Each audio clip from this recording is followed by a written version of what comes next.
Hello and welcome to my channel The Literal Guy, or this is the ninth edition of Daily 5 PYQ series.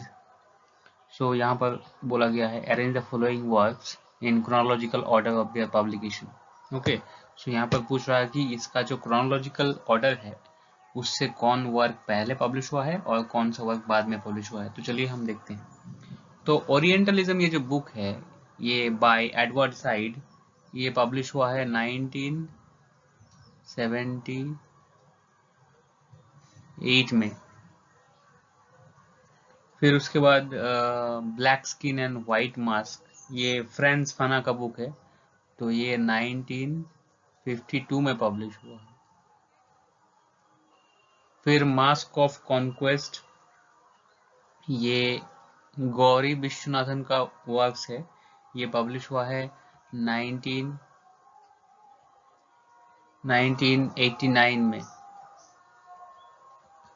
फिर the wretched of the earth ये भी friends फना का है, ये publish हुआ है 1961 में.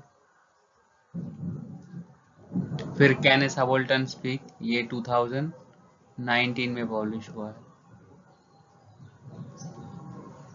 2009. So our answer will be BDACE, ये वाला 1 वाला. चलिए दूसरे क्वेश्चन की तरफ बढ़ते हैं.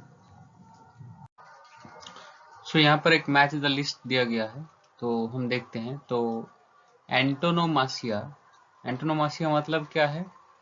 एंटोनोमासिया मतलब है a figure of speech in which some defining word or phrase is substituted for a person proper name. So, person proper name की जगह पे एक फ्रेज सब्स्टिट्यूट होता है, तो यहाँ पर A2 हो जाएगा. फिर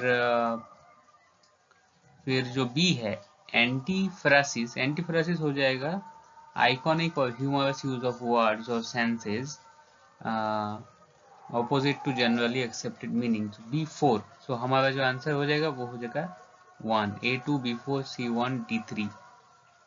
चलिए नेक्स्ट क्वेश्चन की तरफ बढ़ते हैं. यहाँ पर भी एक मैच द लिस्ट दिया हुआ है.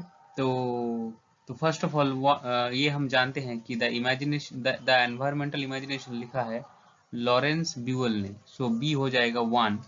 सो B1 यहाँ पर है एक ऑप्शन में, मतलब A4, B1, C2, D3. A4 हो जाएगा, मतलब पॉल एलरिच होगा पॉपुलेशन बॉम्ब. फिर B1, C हो जाएगा टू नेविल शूट हो जाएगा on the beach, and D3 हो जाएगा रैचल कार्सन हो जाएगा साइलेंट स्प्रिंग. तो हमारा आंसर होगा 2 वाला. चलिए नेक्स्ट क्वेश्चन की तरफ बढ़ते हैं. सो यहाँ पर बोला गया है कि which of the following statements are true about A.K. Ramanujan poems. तो A.K.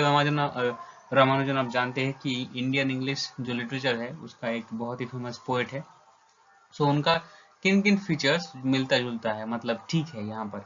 So he is the poet of 60s. Yes, correct, because he is the poet of 60s and beyond. Then his poetry draws his sustenance from his awareness of Hindu heritage. Yes, उनकी कविताओं में Hindu heritage का हमें उल्लेख मिलता है. फिर he has a poor sense of rhythm. No, उनके कविताओं में रिदम हमें मिलता है. His verse poorly utilize Akam constructed technique. No, he utilized Akam constructed technique in his poetry. Yes, ये करेक्ट होगा. So A, B, E is the correct answer. A, B, E. चलिए next question की तरफ बढ़ते हैं. सो अब यहाँ पर लिखा है who said the introduction of foreign does not necessarily destroy the nation they merge in it.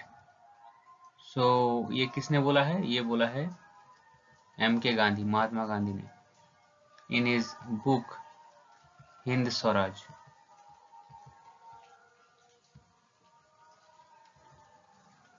Hind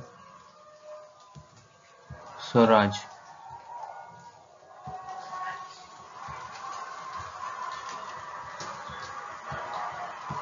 So thank you so much for watching this video. If you liked it, then please press the like button and subscribe my channel, and if you have more question then comment below. Thank you so much.